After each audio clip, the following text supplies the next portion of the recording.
if you have experience, please DM one of us. Let us know what you can do to help us out, because we've clearly had some difficulties. So I do want to thank you all for joining us on this Wednesday evening for our second Free Julian Assange Vigil.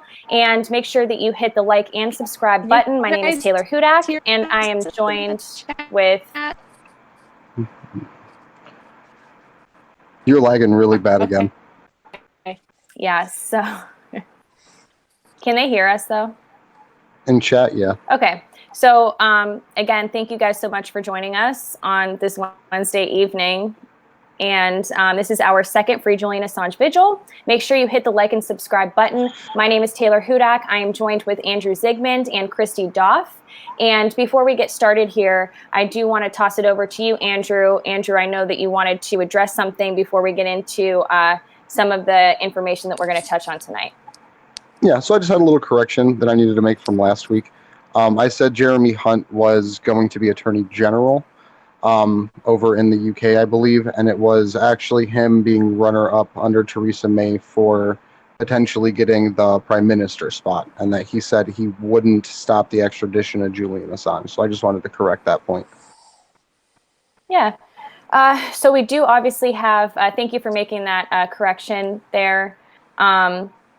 So before we do get started and talking about a lot of the topics that we want to touch on this evening, I want to go to Christy first, because obviously the Unity4J Twitter account was suspended, and it's going on almost a week now. So Christy, can you give us an update of where that whole situation is going and what you've learned since last week? Yeah, so we have not had any real big news. We've been reaching out to Twitter again on our open case. We haven't received anything back yet. So yeah, we are almost at that weak point. And a reason for why we don't have the account. Yeah, so we're still trying to keep people tweeting at Jack, tweeting at Twitter support, trying to get some more independent media and getting the media to pick it up and really put some focus in on the censorship issue, because we're not the only ones. There's also individual supporters that are getting locked out of their accounts. And, you know, as I'm sure we'll talk about later, some other website issues for people. Okay, and what account can people go to on Twitter? I believe one of the other accounts is still up. What is that account, and how can they kind of access you guys for information? Yeah, so we are temporarily housed at Unity4G. It's our Unity4J German account. So please come over and like us over there. And we've moved all our content and our events, our normal tweets, are all going to be at Unity4G. Okay. So that is Unity4G. That's where to go now that the Unity4J account is suspended, hopefully temporarily. So I do want to get into, obviously, a lot of the news that's come out by the American mainstream media. Most of it is very appalling, and I think what's very surprising about it especially is the lack of evidence that's been presented. So I do want to kind of look to this article by CNN, this exclusive security reports reveal how Assange turned an embassy into a command post for election meddling. Andrew, what are your thoughts on this? So most of the Mueller report is still redacted, like portions that actually would reveal this type of information and things like that. But I also think the connection between Guccifer 2, DC leaks or DNC leaks, I can't remember which one the name was, and WikiLeaks haven't even been established in the court of law. It was something that they used very vague, apparently or may have kind of language in the Mueller report itself. I'd actually reached out to contact H.A. Goodman about this, because he does an awesome, almost real-time debunking as things come out for the Mueller report. So he's a kind of good source to look into if you're looking for that kind of information there. But I think overall this is just one large propaganda effort after another. Unity4J gets taken down. A week later, this comes out. I mean, it's really not a coincidence that this stuff happens. I just hope more creators can get involved with giving shout-outs to Unity4J to help get them back online, because it's so important to have them as essentially just a voice to cut through the propaganda. Yeah, we definitely wanted to make note of that we find it very interesting and rather suspicious, in fact, that a week prior to these publications coming out and these smear reports being published, that the #1 social media account for information for Julian Assange's supporters, that gets suspended. I think it's very suspect. Christy, what are your thoughts? Yeah, I think originally when we had the suspension last week during the global media conference, I felt very suspicious timing. Also, that day was the social media conference at the White House here in the US. So then proceeding after that, Consortium News started their new live show on Friday, had some trouble with their YouTube recording of that through the weekend, I believe. And then Monday, their website went down as well. It was restored by Monday night, but there's seems like a lot of effort to silence pro-Assange accounts, websites, shows, YouTube links. There seems to be a definite effort going on. And then on top of that, now having the CNN, I don't want to call it a report because there's really no evidence with it. This almost opinion article. I mean, it's very, it feels very similar to the Manafort article that was put out by The Guardian a few months back that never brought any evidence. Still to this day, even the editor of The Guardian has not really addressed that. So yeah, and then today with the Rafael Correa story on CNN, and then RT having a very different perspective, and Correa basically sort of damning the CNN version of his interview and how much they swayed it to their narrative. So yeah, there's a lot going on behind the scenes, it feels like right now. Mm-hmm. And I'm glad that you brought up the opinion aspect of it, and also the fact that there isn't any evidence to support this, because when they hyperlink in these reports, again, we use that term very lightly when we're talking about CNN, of course, when they hyperlink the word report, when they reference these so-called documents that CNN has obtained, when you click that link, it actually points you back to an article that has been that was updated on May 2nd, 2019. And also there's an opinion piece that was put out by CNN. And I always look at the authors or the writers of these articles. And interestingly, this one, it's titled Julian Assange falsely billed himself as a truth defender. This was published or updated on Tuesday, July 16th. And the actual author of this article is Josh Campbell, and he is a CNN law enforcement analyst. He previously served as a special agent with the FBI conducting counterterrorism investigations. So that is who is a part of this so-called reporting. I think that's an interesting point to be made here. So when I saw that, I wasn't quite surprised, but it did make me suspect that there was perhaps some untruthfulness to this, of course. Absolutely. Oh, definitely. I mean, CNN's basically home to propaganda. Like all they do is employ like FBI agents, ex-CIA agents, and then like it's paid propagandists. It's worse than state media. Like corporate media is now like the worst possible model to distribute information with.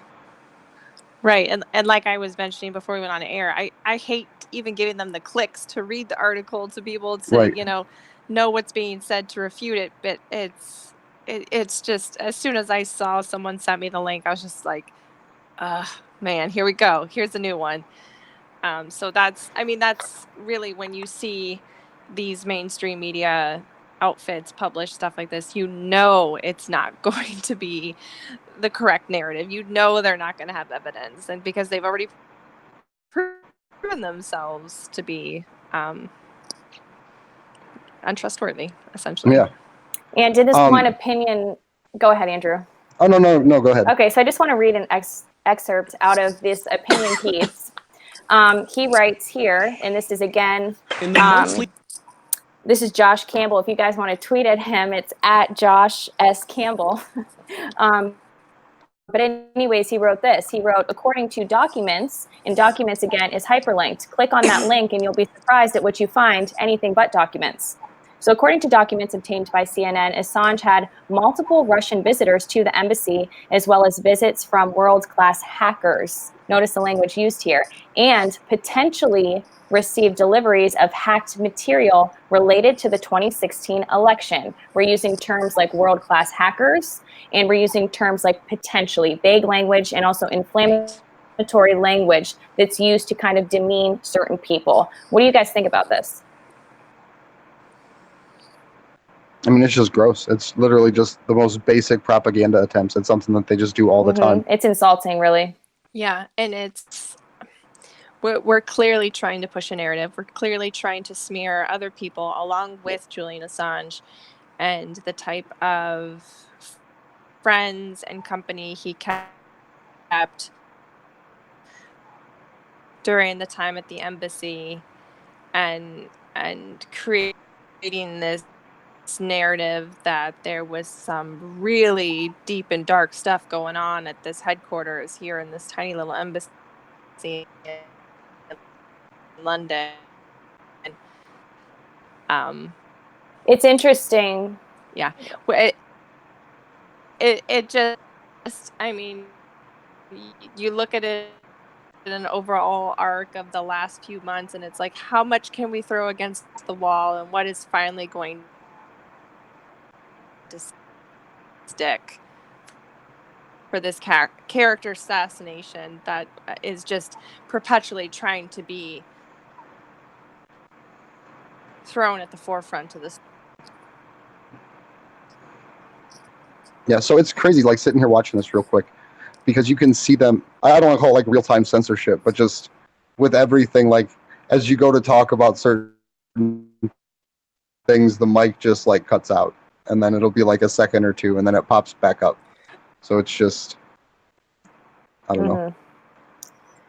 But there was I don't know, it's a really gross 9-minute propaganda piece by CNN. I don't know if I want to watch the whole thing, but I do just want to share this with everybody, just so they can kind of know like what's out there and how hard they're going. After you play it, I want to give my thoughts on how I perceive it. Yeah. We So all will. let me pull this up real quick.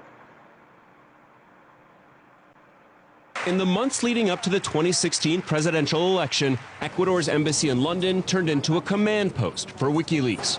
At its helm, the website's founder, Julian Assange, who was living there in political asylum. Oh, hold on. In the months leading up to the I don't know if it's playing the sounds or not. I don't see it or hear it. Hear it. In the months Hear it. leading up to the 2016 presidential election, Ecuador's embassy in Let's see. London turned into a command If it's not on, let me know if the presidential sound's on for it. election. At its helm, Ecuador's embassy in London turned into a command If it's not on, let me know if the sound's on for it. At its helm, Ecuador's embassy in London turned into a If it's not on, let me know if the sound's on for it. At its helm, Ecuador's embassy in London turned into a If it's not on, let me know if the sound's on for it. If it's not on, let me know if the sound's on for it. If it's not on, let me know if the sound's on for it. world-class hackers and Russians tied to the Kremlin. The explosive material, when lined up with the timeline in the Mueller report, paints a striking picture of how Assange orchestrated the game-changing document dumps from just a few rooms in the embassy. The exclusively obtained surveillance reports show that the WikiLeaks founder game-changing document dumps from just a few rooms. So I know Christy can't hear it right now, so I'll knock it off the screen real fast. But basically, I showed about a minute of it. The short of it is that it's just an absolutely disgusting, like, smear after smear, unverified fact propaganda piece that goes on for literally 9 minutes and 16 seconds, and there's no like actual references to evidence. They just cite propaganda piece that goes on for leaks to CNN from Ecuadorian intelligence sources and just like actual vague language and nothing to actually say, like, yeah, we have documents on Julian, because ultimately this is trying to accuse him of working with that network of world-class hackers that were running, like, Russian espionage and shit. Because ultimately this is trying to accuse him of working with that. Yeah, I said when I network of watched it, I said world-class this hackers reminds that me were of running, like one day we'll look back Russian saying like espionage and 2060. shit. It's going to Ultimately, be this is like trying to a accuse him of period working piece, with like that a propaganda piece that we're going to look back on as something that was used by the U.S. government to kind of instill fear in the people. It's very misleading, and the use of the language too. I think it's always important to take a look at that, a really close look at that actually, because they use very vague language. They say may have, potentially, possibly. Nothing's very definite, and you know if there was definite evidence that would have been emphasized constantly, possibly. Nothing's very definite. The language, if there was definite evidence that would have been emphasized, prove this without a doubt, they would not use this vague, the language, if there was these emphasized, prove this right.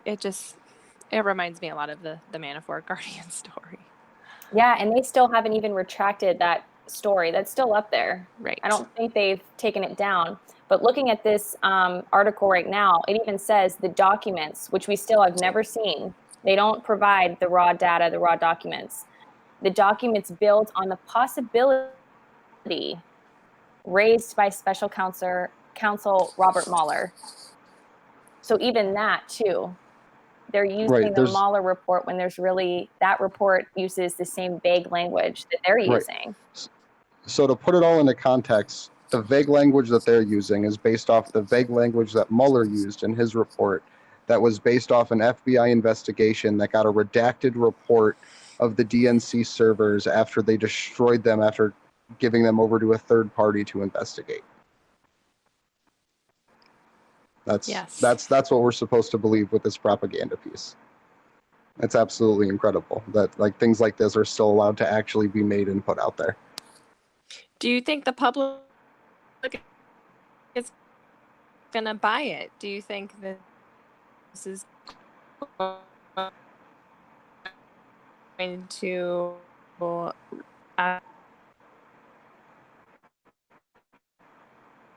You're cutting out really hard again. But I think the question I heard at first was, do you think the public will buy it? I think everyone's already backed up into camps, and the people that are gonna buy it have already bought it, and there's more people that don't know and would support Julian than there are that don't support Julian because they know this propaganda. So I think it's a way to catch people initially when they find out about Julian. To this an traitor to America. I think people who watch CNN are going to buy it and not.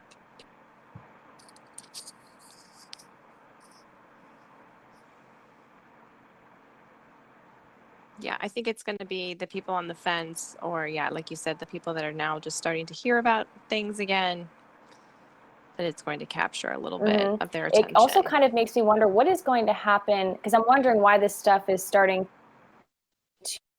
to, or this information is starting to be put forth now. I wonder if they're preparing us for something, not to sound conspiratorial, but I do wonder if this is to make us feel prepared or accepting of something very drastic happening, or something it's kind of an anomaly. I wonder about that, because I just find this timing to be quite unusual. However, at the same time, we do know that the United States, a few weeks back, I believe, or maybe even a little bit longer than that, they seized all of Assange's belongings from the Ecuadorian embassy. So I think there's maybe something to that. Andrew, thoughts?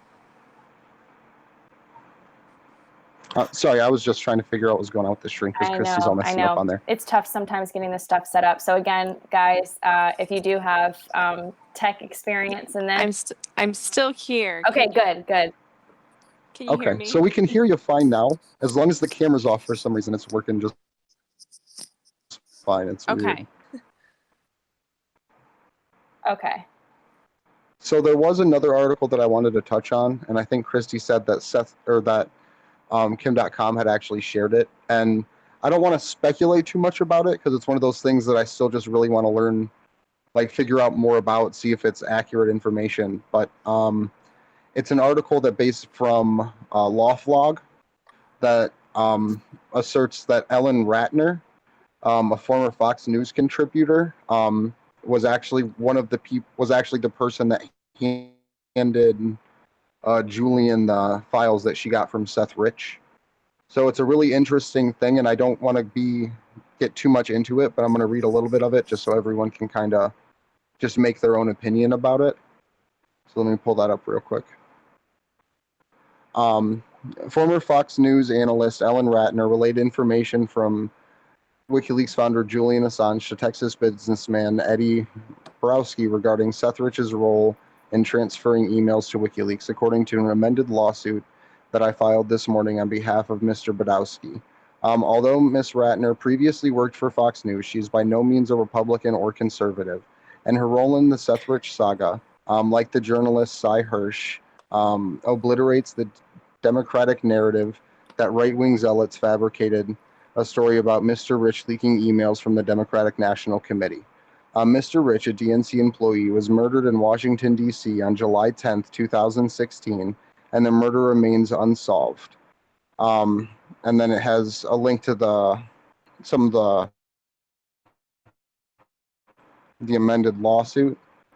But then over onto page 2, it actually talks here and says, Mr. Badowski stumbled into the crosshairs after Ellen Ratner, a news analyst from Fox News, and the White House correspondent for Talk Media News contacted him in the fall of 2016 about a meeting she had had with Mr. Assange.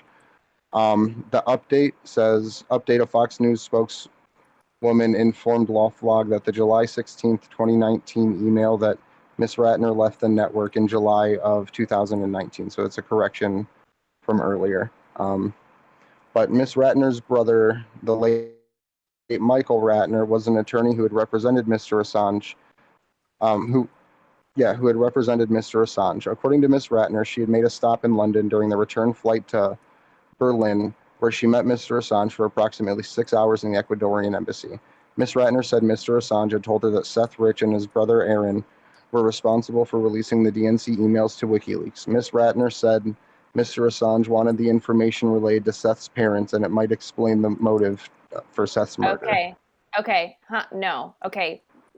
Right when you said that was when I was like, this does not make sense, because Assange is not his number one, or one of his main objectives was to protect source anonymity. Mm-hmm. That was his number one thing. He protected his sources. It would be unbelievably out of character for him to reveal this source to this person. So right there, for me personally, I hear that and I'm like, this is a hoax, or not a hoax, but it needs to be questioned extensively.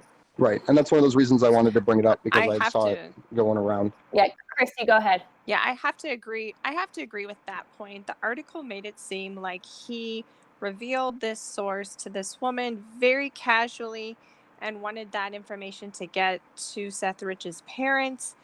And does the article say what date this visit took place? Can you tell me? Let me pull it back up and take a look. Because I feel like if it was before he lost access to the internet, I don't know. That just seems like that would not, if it's a really big if he wanted to let somebody's parents know, there would be another way to go about it a little bit more securely. It felt too casual, and I think, we've said this for a long time, that the narrative that Julian Assange is going to come to America and reveal all his sources to take down the Democrats is completely, it goes against every principle that he has built WikiLeaks on. And so this doesn't feel like it supports. We know Julian Assange is a very principled person. That's why he is where he is. So this doesn't fit his principles and his personality of what he does for WikiLeaks and how he protects his sources. Yeah, and honestly, it's irritating to hear some of this stuff come out because it's just distracting, I think. And it's right when I heard that, I was like, that just doesn't make sense at all, because he's not going to just reveal a source like that. And also, it goes to the same point of how in the Mueller report, they suggest or allude to there being these casual conversations through Twitter DMs. These are sophisticated people. They're not going to communicate on Twitter when they know the NSA and the American intelligence is watching them. This is kind of this, it just doesn't make sense. Yeah, no, I agree. I just kind of wanted to bring it up because it's almost, I don't know, it's one of those things that was moving around there in the background, so I think it's worth kind of just pointing out.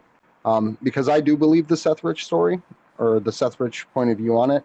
I don't know exactly all the details about it, but I do remember that in the actual releases of it, information, like the DNC leaks and the Podesta emails, that they did that. I think it was in the Podesta emails that John Podesta said he wanted to make an example out of whistleblowers.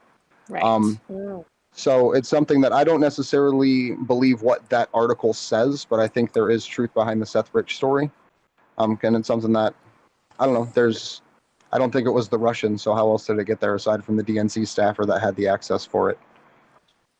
I don't, again, I want to, maintain credibility, of course. We really don't know where it came from. However, at the same time, I think it's likely, I'm going to use that term, likely, that the source, I may even go and say highly likely, that the source was from within the DNC. For sure, I don't believe it was Russia. No, but I think we even have the logistics, the forensics on the speed of the uploads that can prove that it wasn't from across the internet, across the world, that it was pulled from it locally. And then also too, I remember I was watching something, I can't remember what it was, and they made a great point. It may have actually been the Jimmy Dore show, honestly, because we were just there, but they were saying, Seth Rich's people around him said that they did not believe that he would communicate with WikiLeaks, or not that he wouldn't communicate with WikiLeaks, but that they did not believe the story that he was the source for WikiLeaks. However, at the same time, we don't know what his family or his parents felt about WikiLeaks. They could see it as like, our son would never, associate. So we really don't know a whole lot. But I remember I'm hearing that, and I thought that was a valid point. But it's a very touchy subject, and I respect that. There's a lot of emotions attached to it. I hope one day we do find out the truth. If we will or not, that is yet to be seen. I think we wait. One of our kind of main go-to things about when we retweet news is, has WikiLeaks, has Defend Assange, has Christine Assange shared these stories? And we do kind of wait to see if they're going to back these things up. So I think there's more to come on this, and I think we'll know more by who starts sharing the story and who starts speaking on it more as to how much truth there is into it. Yeah, I think it'll be an interesting thing to follow, but I just wanted to bring it up in this because it may turn out to be that on the 15th of July, they released some really weird piece of propaganda. And then on the 16th of July, they released a piece of counter propaganda that ultimately can basically just sow confusion based on what source you consume media from. So that's another possibility for it. I do want to make a point to what Christy said, because I think this is important. Everybody within this, the Free Assange initiative who supports him, is that before I think we spread information, of course, there's a lot of speculation, rumors that are put forth. I think we should definitely look to WikiLeaks. We should look to the Defend Assange Twitter account, Christine Assange, his mother, to see if they are retweeting these stories and this information to determine whether or not it's really accurate. I think that's a really important point to be made. So I'm glad, Christy, that you brought that up. Is she with us? Yeah, I Okay. think, yeah, I mean, I agree. And I think, like I said, I think right now there is so much sort of bouncing back and forth, especially with the CNN story. And then like today there was an RT story basically refuting. There's just polar opposite stories going on. And like Andrew said, it's depending on who you are reading on what side of this you're going to get. And it could all fizzle out into nothing, kind of like the Guardian story, or it could turn into more and something else could blow up. Mm-hmm. Can you talk a little bit about the RT story? Because I read that article as well. Can you get into that a little bit? Yeah, so I think it was earlier today, this afternoon, RT put out, looks like they did an interview with the former president of Ecuador, Korea. So he did an interview with CNN, and CNN published a story basically using the narrative that Korea confirmed that Julian Assange was getting involved in the 2016 election inside the Ecuadorian embassy. So they used his interview to push that narrative. Then Korea spoke with RT, I believe, maybe the day after. I'd have to double check that the time on the stories, and basically said that the whole CNN story was rubbish. And he was quite upset that his interview had been used to push that narrative. So very, very polar opposite stories from the same man giving two interviews to two different news media outlets. It is interesting. I have the article in front of me right now, and from RT, and which actually I will say I believe RT has, because it's funded by the Kremlin. A lot of people dismiss it as being propaganda, but I tend to go there for my news often because I think they really do highlight and talk about many stories that are not covered in other media. But anyways, the article it does say, the article it does say, and I believe this is Rafael Correa, the former president, speaking. Or in the article it says, now to, in quotes, justify the assassination of Assange or to extradite him, end quote, they're constructing a new narrative about a fake, quote, command center, and end quote, for election meddling, he said. So basically Correa was saying that this is sort of to kind of get the American people to accept extraditing him to the U.S. And that's really powerful, I think, to have a leader in another country be able to say that, because I think that's very clear. Yeah. And don't you think it's interesting that if this is what the U.S. is trying to do, that they're not trying to use the Chelsea Manning leaks anymore. They're trying to go back to the 2016 election. That is sort of the default that the United States government tries to use to convince its people that, oh yeah, this guy really did, he really meddled with your election. He messed everything up. It's why you got Trump. And so, I mean, the indictments from the DOJ have nothing to do with the 2016 election. And a lot of people who aren't informed on this story don't realize that. They focus in on the 2016 election. So it's very peculiar that we're going back to that now. Now we're re-examining 2016 again, when really this extradition hearing is going to be based on leaks from 2010. And I think that's kind of how they build a public narrative against him while they have a separate legal case. And it makes the two so hard to put together in people's minds because they hear everything about 2016 and the DNC and all these things, and then you try to talk to them about the war crimes committed in 2010, or that just gets completely left out of the story, because if they address that, then they literally have to address the war criminals that they exposed with the Gitmo files, the Iraq war logs, the Afghan war logs, and the Cablegate stories. So it's something that they have to create some kind of narrative to continue talking about him and smearing him, but they can't address the actual things that they are prosecuting him for. So they have to do these weird little side propaganda pieces just to remind all of the neoliberals why they don't like him in the first place. Right. And, he doesn't have a cat right now, so we can't use the cat story anymore. I mean, he has an army of pirate cats. He does. He does. Yeah, I actually wanted to. Well, no, I don't want to play that because I got a text and told me it was absolutely terrible. But I'll post the link here to that RT article that has him talking about what actually happened in the embassy and all that kind of stuff. So let me pull that up real quick. Yeah, I think that could get some more traction on the best. Because that I think really needs to be read by many people who are seeing the CNN articles. Yeah, and the CNN article also, what it did was it accused Russia Today, RT, of being complicit in this and working with WikiLeaks and Assange to meddle in the U.S. election, which is in their evidence that they use is that RT reporters or staff visited Assange when plenty of CNN reporters and staff members were visiting Assange as well. So it's this very strange propaganda that's going on. And again, I think this all points back to a much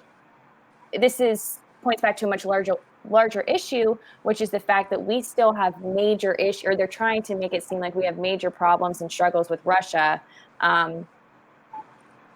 What are your thoughts? Do you guys kind of see it? I just don't know how long they can keep this narrative up. Like literally every time they try to say something, it just gets beat up more and more and more and more. So for me, it's almost fun watching different people debunk it in real time because they say something absolutely ridiculous, like this whole smear case, that when you actually look at any part of it, you realize that they have no evidence for any of this. And it's just them saying words based on their own conclusions that they start at and try to build a story off of. So somebody asked us, because I just tweeted out if anybody had questions. Somebody did ask us, this is on Twitter, Three-Eyed Fish Logan. Hi. You asked us if there were any updates on Julian's health status. I don't believe there are any updates. I think that he is still living in the general population. I don't think that he is in the health ward of the prison anymore. But as far as specific updates, I don't believe that there are any. Do you guys have any info on that? Yeah, as far as I know, we haven't had anyone visiting him that has spoken out. I believe on his birth date in Melbourne, his father said that his health had stabilized. But I don't know if he indicated if he had moved out of the health wing or the hospital wing, excuse me, of the prison at that point. Okay. So yeah, it's been pretty quiet as far as official releases of information concerning his health in the last few weeks or so, ever since I would say the last hearing in June. We haven't heard a whole lot about his health. Okay, so we cannot confirm that he's with the general population then. Yeah, I haven't heard a confirmation of that yet. Okay, so I just wanted to correct that, so it didn't seem as if we were saying that he was. We can't confirm where he is exactly in the prison. And again, I think it's going to be difficult for us to really learn information about his status in the prison because it's very secretive and closed off from the general public. And this points back to the idea of just being able to rely on WikiLeaks, his mother, Christine Assange, and the Defend Assange campaign for information. Correct.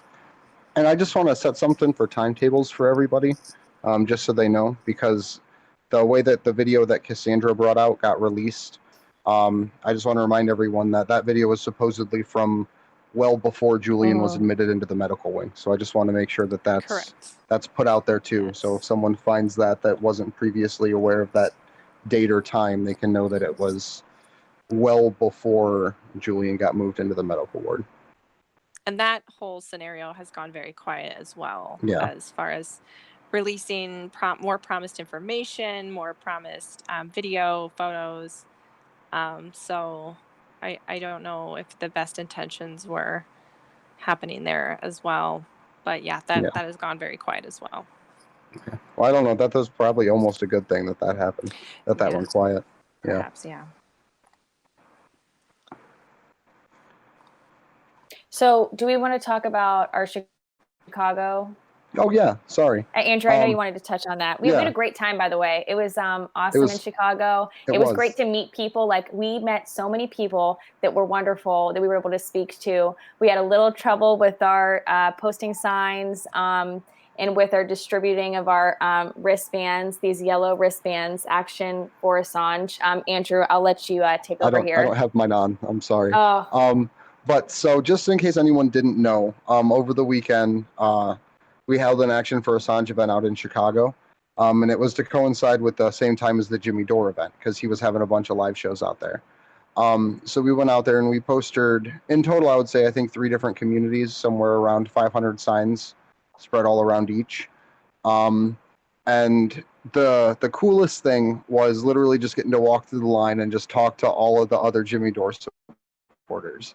But what we did when we went out there was talk with them specifically about what Action for Assange is and what the whole point of us taking our time to go out to Chicago was, which we wanted to show other people that have a little bit of time and extra money that they can spend, what that can actually do to help improve a community and, well, help spread information through a community. So we had put posters up all around the block on both sides for where these shows were for Jimmy, and we would point out that it costs about $30 to get the signs printed and about an hour worth of time to put up about 100 to 150 of them on these poles.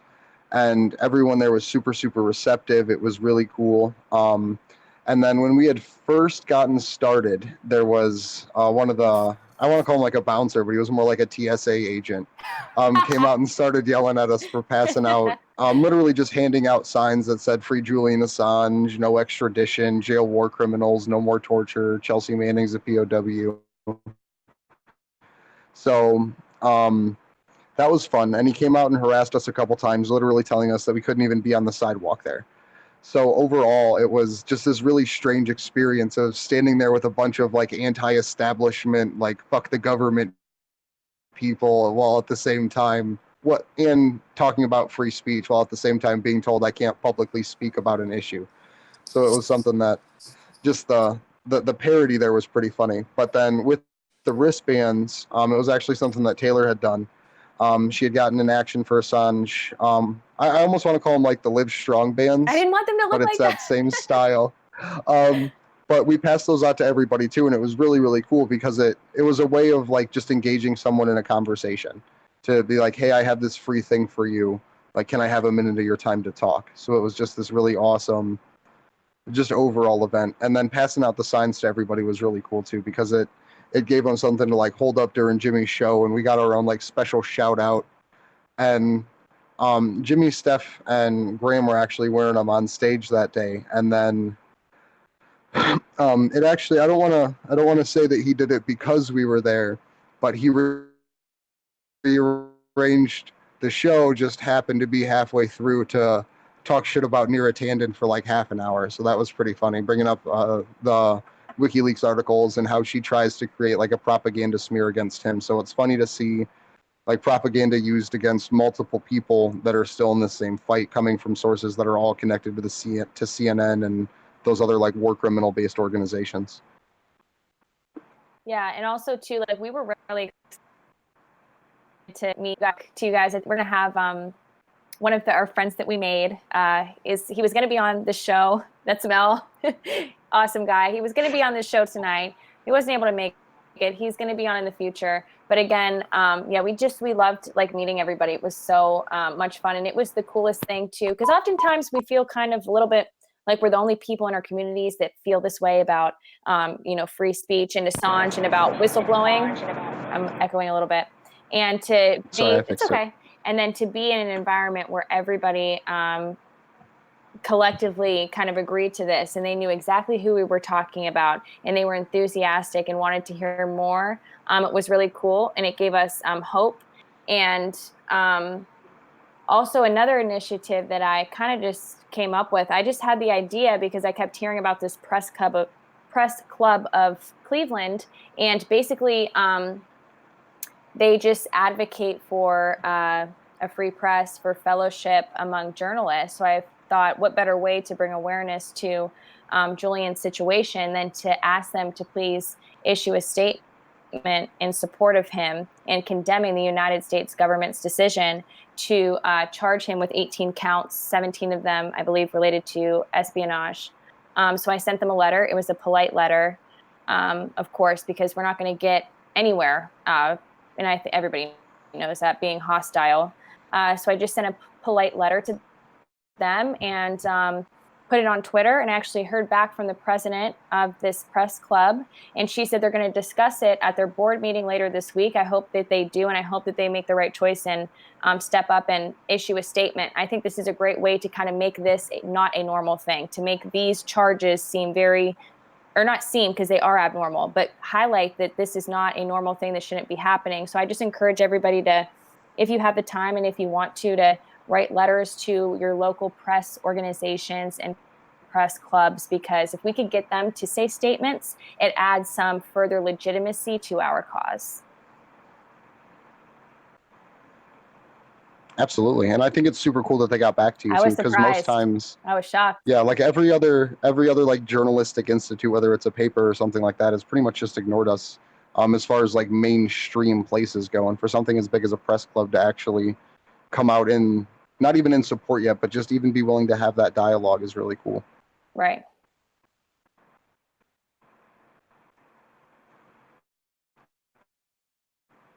So something I wanted to shout out here real quick too.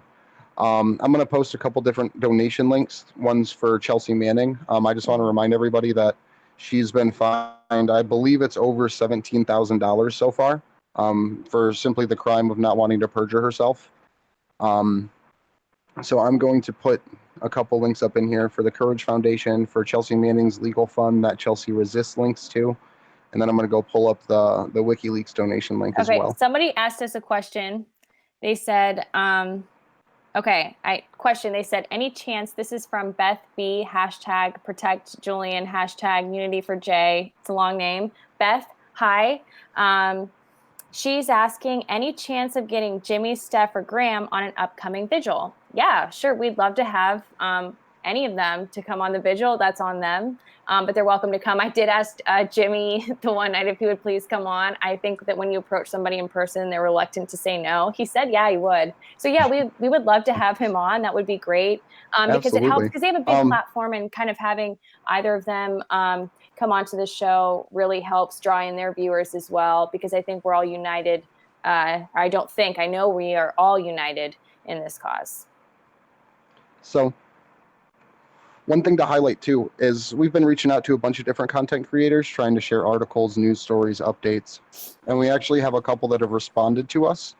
So I want to give shout outs to them. First of all, Jamal Thomas and Slow News Day, Steve over there. Those are the only two creators to my knowledge, and I watch a lot of content. I'm pretty sure they're the only ones that have talked about Unity for J so far. So I want to give them an extra shout out. It's the Progressive Soapbox on Twitter and Slow News Day. On YouTube, you can look them up by Jamal Thomas, Jamarl Thomas, and then Slow News Day. So both of them are super cool. And then with that too, I've actually been in talks with Ron Placone about coming on. We don't have an exact date set yet, but he said he is interested. And also Eleanor Goldfield. So at Ron Placone and at activist Eleanor on Twitter, as well as Nico House said he might be interested as well. So that would be something, like, I'm just super excited to try to bring all these different voices together. But we're also going to be reaching out to different activist groups, different people that are organizing for Julian, different people that are organizing as like anti-ICE activists and stuff like that, to where we don't want these streams to specifically be necessarily all about Julian, but to highlight the other struggles that other activist groups are going through too. Because there's a really shared unity that kind of is defined by the First Amendment and our ability to share information. And if we lose that, then all activist struggles begin collapsing, because they can be identified as pretty much anything. Like once they can actually get through truly calling WikiLeaks and their supporters a hostile foreign intelligence agency, then what are they like? So it's one of those things that we have to take a stand now. And the Patriot Act, more specifically, is something that helped create ICE. It helped create the wars on terror and torture programs that WikiLeaks actually exposed the war crimes for. So I think it's really important that we highlight these other things that are tied back to similar struggles. That's a good point. Yeah, I think too, of course, the focus is always going to be Julian's case, but I think that, as you were saying, Andrew, it's important to tie in these other issues with it too, because having that unity there is just beneficial for us all, having that collective. But yeah, also people, we wanted to start a segment too with Americans for Assange, Americans who are basically kind of just doing things, taking extra steps to really help protect Julian and save Julian, because it's ultimately the United States government that is trying to imprison him for 175 years. But we do also want to have international guests on as well, because this is a global effort. We are all working together in this. And we just want everybody's voice to be heard in this. And yeah, let us know if you want to be on this vigil. But yeah, it'd be cool to have creators that have a pretty good following join us, because that helps everybody.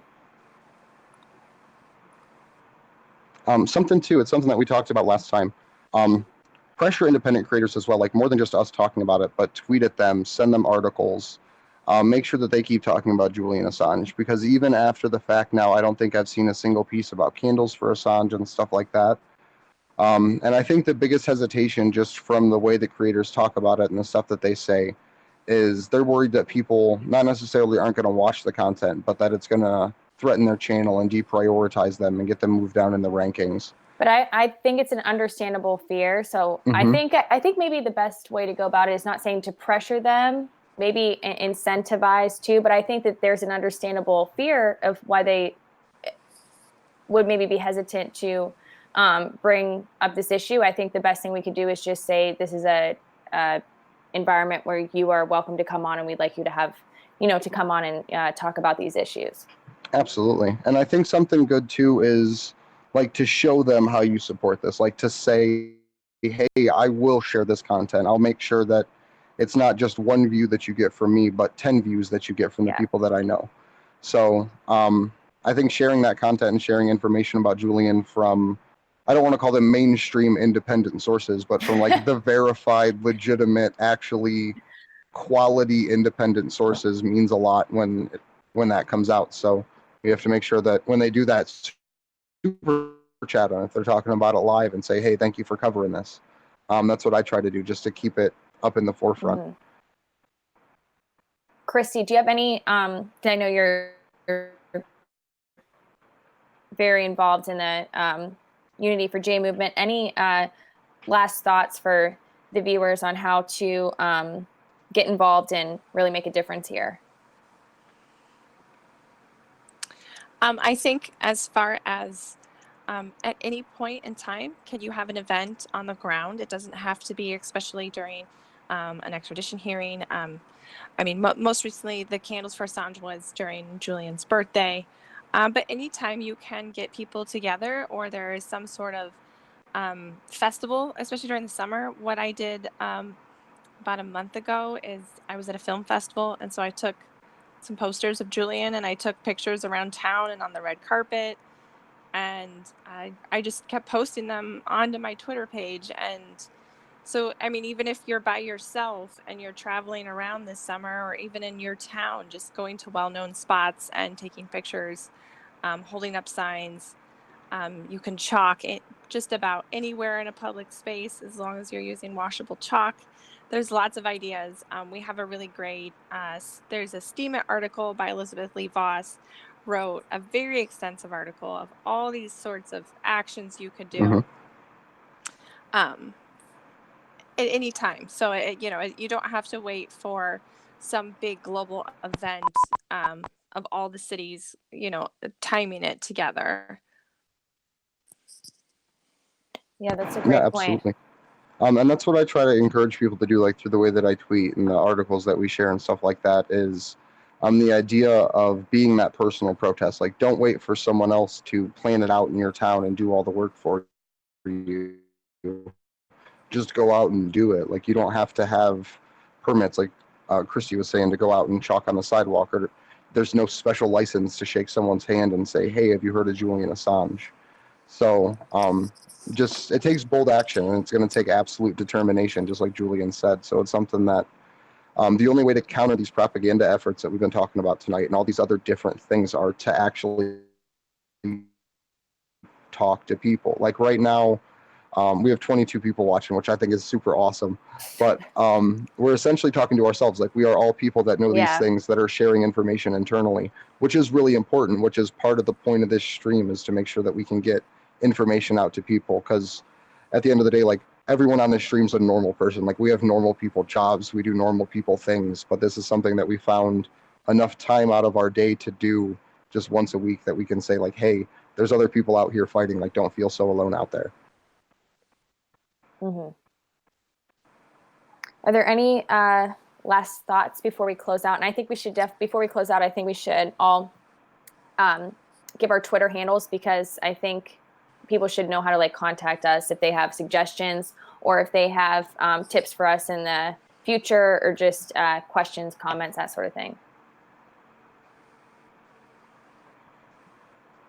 Yeah, people can find me. I'm at Andrews. Sorry, no, go ahead.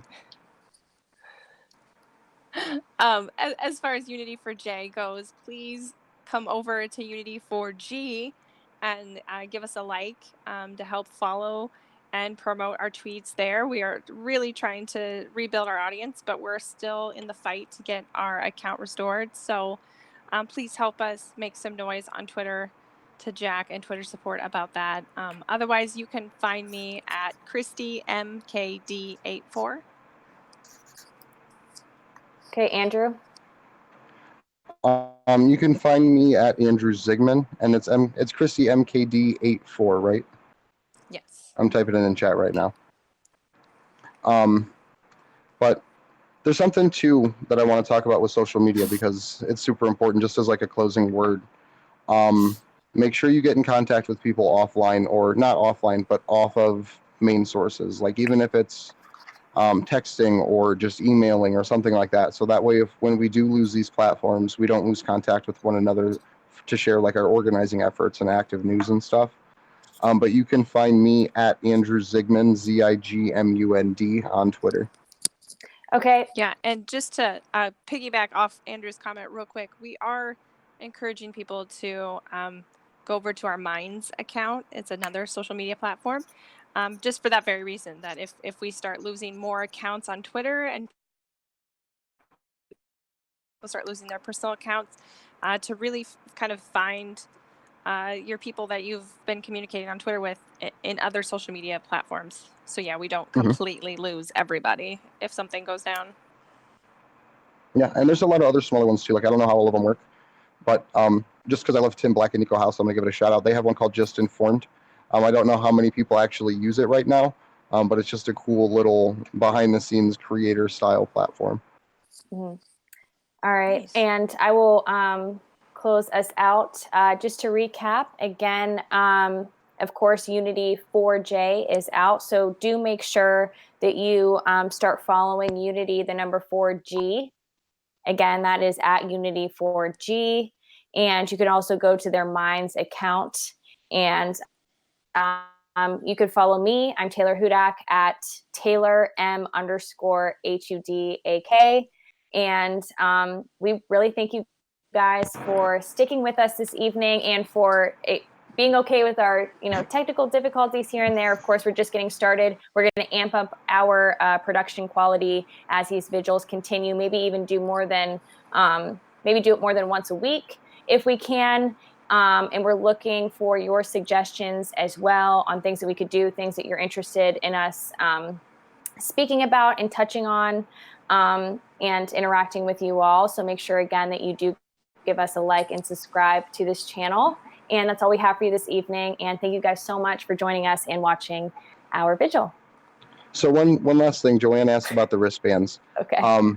We don't know how we're doing that yet, but we're working on it to give people the yellow wristbands, because we don't take donations. That's a fantastic way to wrap it all up, right? So, see you guys next time. But in all seriousness, we will figure out a way to give you guys those wristbands if you do want them. Again, just contact us and we will figure out a way to make sure that you do have them. And if you want them in bulk too, we could send it to you that way, so you could give it to those in your community and kind of do what we're doing in your own communities. All right. Cool. Have a good night.